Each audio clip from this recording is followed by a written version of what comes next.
আল্লাহ শুধু তাকায় থাকে কখন আমার বান্দা মাপটা চাইবে, কখন সে মাপটা চাইবে। মাপ চাওয়া মানে কি? সরিটা কি? আমি তার সামনে নিজেকে ছোট বানালাম, আমি তার সামনে নিজেকে অনুশোচনায় আনলাম, না আসলে আমার কাজটা ঠিক হয় নাই।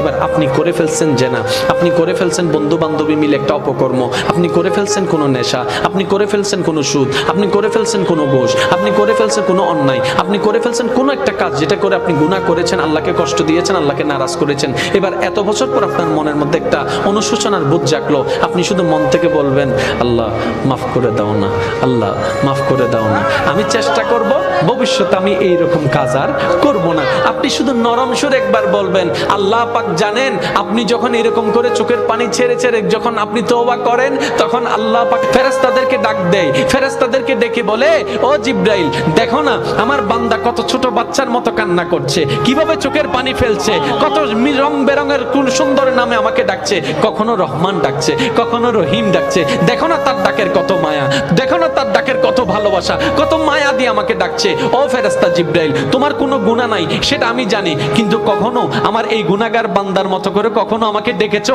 এত ভালোবেসে কখনো ডেকেছো, আমি আল্লাহর সন্তুষ্টি পাওয়ার জন্য কখনো 2 ফোঁটা চোখের পানি তোমরা ফেরেশতারা ফেলেছো? ফেরেশতারা বলে যে আল্লাহ আমাদের গুনাহও নাই, কান্না করার তো কোনো দরকার নাই। আল্লাহ পাক তখন বলে এখন বুঝতে পারছো কেন আমি বান্দা সৃষ্টি করেছি, কেন আমি বান্দা সৃষ্টি করেছি? কারণ আমি চাই আমার বান্দা গুনাহ করলেও সে যেন বারবার আমার কাছেই আছে।